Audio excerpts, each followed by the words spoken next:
नमस्कार दोस्तों, चलिए जानते हैं उत्तर प्रदेश की 50 फटाफट बड़ी खबरों को सिर्फ 10 मिनट में। लेकिन उससे पहले आप यह वीडियो किस जगह से देख रहे हैं हमें कमेंट में जरूर बताएं। उत्तर प्रदेश सरकार ने शिक्षा के क्षेत्र में बड़ा कदम उठाया है। खान एकेडमी के साथ हुए समझौते के तहत अब यूपी के सरकारी स्कूलों के बच्चे गणित और विज्ञान की पढ़ाई बिल्कुल मुफ्त कर सकेंगे। यह पढ़ाई मोबाइल और ऑनलाइन प्लेटफॉर्म के माध्यम से होगी। खासतौर पर ग्रामीण और कमजोर वर्ग के छात्रों को इसका लाभ मिलेगा। सरकार का लक्ष्य डिजिटल शिक्षा को हर बच्चे तक पहुंचाना है। प्रदेश सरकार ने पुलिस भर्ती को लेकर बड़ा फैसला लिया है। 32,000 सिपाही भर्ती प्रक्रिया में होमगार्ड्स को विशेष लाभ देने की घोषणा की गई है। लंबे समय से सेवा दे रहे होमगार्ड्स को आयु सीमा और अनुभव का फायदा मिलेगा। सरकार का कहना है कि इससे सुरक्षा व्यवस्था मजबूत होगी और अनुभवी युवाओं को स्थायी रोजगार मिलेगा। उत्तर प्रदेश पॉलिटेक्निक प्रवेश परीक्षा की तारीखों का ऐलान कर दिया गया है। यह परीक्षा मई 2026 में आयोजित की जाएगी। तकनीकी शिक्षा परिषद ने परीक्षा कैलेंडर जारी करते हुए आवेदन प्रक्रिया जल्द शुरू होने की जानकारी दी है। इंजीनियरिंग और डिप्लोमा कोर्स में प्रवेश लेने वाले लाखों छात्रों के लिए यह परीक्षा बेहद महत्वपूर्ण मानी जाती है। उत्तर प्रदेश में इलेक्ट्रिक वाहन नीति को मजबूती देते हुए मुख्यमंत्री योगी आदित्यनाथ आज लखनऊ में अशोक लेलैंड की नई ईवी फैक्ट्री का उद्घाटन करेंगे। इस फैक्ट्री से हजारों युवाओं को रोजगार मिलेगा। सरकार का लक्ष्य यूपी को इलेक्ट्रिक वाहन मैन्युफैक्चरिंग का बड़ा हब बनाना है, जिससे निवेश और तकनीकी विकास को बढ़ावा मिलेगा। यूपी दिवस 2026 को भव्य रूप से मनाने की तैयारी शुरू हो गई है। मुख्यमंत्री योगी आदित्यनाथ ने कहा कि इस बार उत्तर प्रदेश की संस्कृति, निवेश और विकास को वैश्विक मंच पर प्रस्तुत किया जाएगा। कार्यक्रम में विदेशी निवेशकों, कलाकारों और उद्यमियों को आमंत्रित किया जाएगा। सरकार इसे राज्य की ब्रांडिंग के बड़े अवसर के रूप में देख है। उत्तर प्रदेश में भीषण ठंड ने जनजीवन को पूरी तरह प्रभावित कर दिया है। अधिकतम और न्यूनतम तापमान पिछले 5 वर्षों के सबसे निचले स्तर पर पहुंच गया है। शहरों से लेकर गांवों तक लोग अलाव के सहारे रात गुजार रहे हैं। प्रशासन ने रैन बसेरे, कंबल वितरण और अलाव की व्यवस्था बढ़ा दी है। लखनऊ समेत कई जिलों में कड़ाके की ठंड और घने कोहरे के कारण स्कूलों की छुट्टी बढ़ा दी गई। कक्षा 8 तक के स्कूल 10 जनवरी तक बंद रहेंगे। शिक्षा विभाग ने बच्चों की सेहत को देखते हुए यह फैसला लिया है। अभिभावकों ने राहत की सांस ली है, जबकि ऑनलाइन पढ़ाई के निर्देश भी जारी किए गए हैं। देश भर में शीतलहर और घने कोहरे का असर देखने को मिल रहा है। उत्तर प्रदेश, बिहार, पंजाब और हरियाणा में कोल्ड डे का अलर्ट जारी किया गया है। दृश्यता बेहद कम होने से सड़क और रेल यातायात प्रभावित हुआ। मौसम विभाग ने अगले 48 घंटे और अधिक सतर्क रहने की चेतावनी दी है। दिल्ली, उत्तर प्रदेश और पंजाब में ठंड के चलते स्कूलों की छुट्टियां बढ़ा दी गई हैं। कोहरे और शीतलहर के कारण छोटे बच्चों को सबसे ज्यादा परेशानी हो रही है। राज्य सरकारों ने स्थानीय प्रशासन को हालात पर नजर रखने के निर्देश दिए हैं। जरूरत पड़ने पर छुट्टियों को और बढ़ाया जा सकता है। मेरठ में हत्या और किडनैपिंग के एक सनसनीखेज मामले ने कानून व्यवस्था पर सवाल खड़े कर दिए हैं। घटना के बाद आक्रोशित भीड़ ने आरोपियों के एनकाउंटर और बुलडोजर कार्रवाई की मांग की है। लोगों ने प्रशासन को 85 घंटे का अल्टीमेटम दिया है। पुलिस ने भारी सुरक्षा बल तैनात कर जांच तेज कर दी है। उत्तर प्रदेश में दलित लड़की के अपहरण और उसकी मां की हत्या का मामला सामने आया है। आरोप है कि दबंगों ने इस खौफनाक वारदात को अंजाम दिया। घटना से पूरे इलाके में दहशत फैल गई है। पुलिस ने मामला दर्ज कर जांच शुरू कर दी है और आरोपियों की तलाश जारी है। सूफियान हत्याकांड में बड़ा खुलासा हुआ है। जमीन विवाद को लेकर हुई इस हत्या में एक भाजपा नेता और 2 सगे भाइयों को गिरफ्तार किया गया है। पुलिस के अनुसार लंबे समय से विवाद चल रहा था। गिरफ्तारी के बाद इलाके में तनाव का माहौल है, जिसे देखते हुए अतिरिक्त पुलिस बल तैनात किया गया। आगरा में आयकर विभाग की कार्रवाई तीसरे दिन भी जारी है। रोमसन्स और अशोक ग्रुप से जुड़े ठिकानों पर बैंक लॉकर और महत्वपूर्ण दस्तावेजों की जांच की जा रही है। अधिकारियों को बड़े पैमाने पर टैक्स चोरी की आशंका है। सर्च ऑपरेशन के चलते कारोबारी जगत में हलचल मची हुई। यूपी में वोटर लिस्ट के विशेष गहन पुनरीक्षण में सामने आया कि बीजेपी ने एसआईआर प्रक्रिया में सबसे ज्यादा 1121 क्लेम दर्ज किए हैं, जबकि समाजवादी पार्टी और बसपा काफी पीछे हैं। पार्टी ने मिसिंग वोटर्स खोजने के लिए विशेष अभियान शुरू किया है। बताया गया कि 2.89 करोड़ नाम वोटर लिस्ट से कटे हैं। यह अभियान 2027 विधानसभा चुनाव की रणनीति के लिए अहम माना जा रहा है। जमीनी स्तर पर पार्टी सक्रिय रूप से काम कर रही है। सुप्रीम कोर्ट ने सड़क पर घूमने वाले कुत्तों को लेकर स्पष्ट किया कि उसने सभी कुत्तों को हटाने का कोई आदेश नहीं दिया है। अदालत ने नागरिक सुरक्षा और पशु अधिकारों के बीच संतुलन बनाने पर जोर दिया। कोर्ट ने कहा कि स्थानीय प्रशासन और नागरिक मिलकर सुरक्षित और जिम्मेदार तरीके से कुत्तों की देखभाल सुनिश्चित करें। यह फैसला पशु अधिकारों और सार्वजनिक सुरक्षा दोनों को ध्यान में रखते हुए लिया गया। भारतीय रेलवे ने देश की पहली हाइड्रोजन पावर्ड ट्रेन का ट्रायल शुरू कर दिया है। यह पहल ग्रीन एनर्जी और पर्यावरण संरक्षण की दिशा में बड़ा कदम मानी जा रही है। रेलवे का लक्ष्य प्रदूषण कम करना और ईंधन पर निर्भरता घटाना है। ट्रायल सफल होने के बाद इसे नियमित सेवा में लाया जाएगा। परियोजना से स्वच्छ ऊर्जा को बढ़ावा मिलेगा और रेलवे की तकनीकी क्षमता में सुधार होगा। एयर इंडिया को निजीकरण के बाद पहला नया ड्रीमलाइनर विमान प्राप्त हुआ है। इससे अंतरराष्ट्रीय उड़ानों की क्षमता बढ़ेगी। टाटा समूह एयरलाइन के बेड़े को आधुनिक बनाने पर तेजी से काम कर रहा है। यात्रियों को बेहतर सुविधा और कनेक्टिविटी मिलेगी। नया विमान लंबी दूरी की उड़ानों में ईंधन दक्षता बढ़ाएगा। इससे एयर इंडिया की वैश्विक प्रतिस्पर्धा मजबूत होगी और उड़ान अनुभव में सुधार आएगा।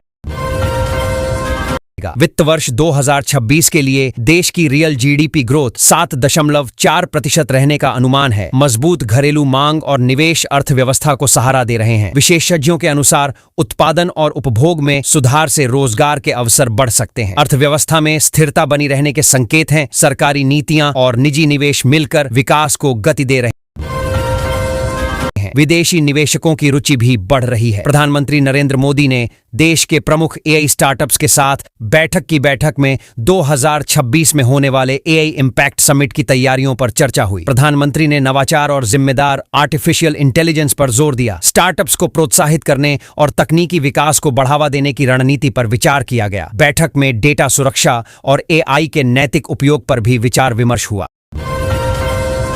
अमेरिका के पूर्व राष्ट्रपति डोनाल्ड ट्रंप ने रूस से तेल व्यापार को लेकर भारत पर 500% टैरिफ की धमकी दी। इस बयान के बाद अंतर्राष्ट्रीय व्यापार और कूटनीतिक हलकों में हलचल मच गई है। भारत ने इसके संभावित प्रभावों का आकलन शुरू कर दिया है। विशेषज्ञ मानते हैं कि इस कदम से भारत की ऊर्जा सुरक्षा और वैश्विक व्यापारिक संबंध प्रभावित हो सकते हैं। नीति और व्यापारिक रणनीति पर पुनर्विचार जरूरी हो गया। ईरान में बड़े पैमाने पर विरोध प्रदर्शन जारी है। हालात को देखते हुए इंटरनेट और फोन सेवाएं बंद कर दी गई हैं। अमेरिका ने ईरान को लेकर कड़ी कार्रवाई की चेतावनी दी है। पश्चिम एशिया में बढ़ते तनाव से वैश्विक असर पड़ सकता है। विरोध प्रदर्शन में सुरक्षा बलों और नागरिकों के बीच टकराव की खबरें हैं। अंतर्राष्ट्रीय समुदाय ने शांतिपूर्ण समाधान की अपील की है। प्रवर्तन निदेशालय ने पश्चिम बंगाल की मुख्यमंत्री ममता बनर्जी पर कोल स्मगलिंग केस में गंभीर आरोप लगाए हैं। ईडी ने दावा किया कि रेड के दौरान सबूत हटाए गए राजनीतिक हलकों में मामला चर्चा का विषय बन गया है। जांच में आगे बढ़ने पर संभावित कानूनी कार्रवाई और राजनीतिक प्रभाव की चर्चा हो रही है। मामले को लेकर पार्टियों की रणनीति और बयानबाजी तेज हो गई है। बैडमिंटन खिलाड़ी PV Sindhu Malaysia open super 1000 tournament से बाहर हो गई हैं। उन्हें शुरुआती दौर में हार का सामना करना पड़ा। खेल विशेषज्ञों का कहना है कि वह जल्द ही वापसी कर सकती हैं। उनका फॉर्म और रणनीति पर ध्यान दिया जाएगा। आगामी टूर्नामेंट्स में प्रदर्शन सुधारने के लिए प्रशिक्षण और मानसिक तैयारी पर जोर होगा। फैंस उनकी अगली जीत की उम्मीद कर रहे हैं। मौसम विभाग ने 12 राज्यों में ठंड और कोहरे का अलर्ट जारी किया है। उत्तर भारत में शीतलहर का असर जारी है, जबकि दक्षिण भारत के कई हिस्सों में भारी बारिश की चेतावनी दी गई है। अधिकारियों ने सावधानी बरतने और यात्रा में सतर्क रहने की सलाह दी है। तापमान में गिरावट और घना कोहरा जनजीवन को प्रभावित कर रहा है। स्कूल, सड़कों और कृषि गतिविधियों में बदलाव की संभावना जताई गई है। उत्तर प्रदेश सरकार ने मिशन कर्मयोगी के तहत सभी सरकारी कर्मचारियों के लिए एआई और साइबर सिक्योरिटी से जुड़े कोर्स अनिवार्य कर दिए हैं। इसका उद्देश्य प्रशासन को तकनीकी रूप से मजबूत बनाना है। अधिकारियों को डिजिटल फ्रॉड, डेटा सुरक्षा और नई तकनीकों की समझ दी जाएगी, जिससे सरकारी कामकाज अधिक पारदर्शी और प्रभावी हो सके। काशी के दाल मंडी इलाके में अतिक्रमण हटाने की तैयारी से दुकानदारों में चिंता बढ़ गई है। प्रशासनिक कार्रवाई की जद में 6 मस्जिदों के भी आने की चर्चा है। किसी भी स्थिति से निपटने के लिए मौके पर भारी पुलिस बल तैनात किया गया है। अधिकारी हालात पर नजर बनाए हुए हैं और शांति बनाए रखने की अपील की जा रही है। वाराणसी रोपवे का एक वीडियो सोशल मीडिया पर वायरल हुआ जिसमें गंडोला हवा में डोलता दिखा। प्रशासन ने इसे भ्रामक बताते हुए कहा कि रोपवे पूरी तरह सुरक्षित है। तकनीकी विशेषज्ञों की जांच के बाद सिस्टम को सामान्य बताया गया है। अधिकारियों ने लोगों से अफवाहों पर ध्यान न देने और आधिकारिक सूचनाओं पर भरोसा करने की अपील की।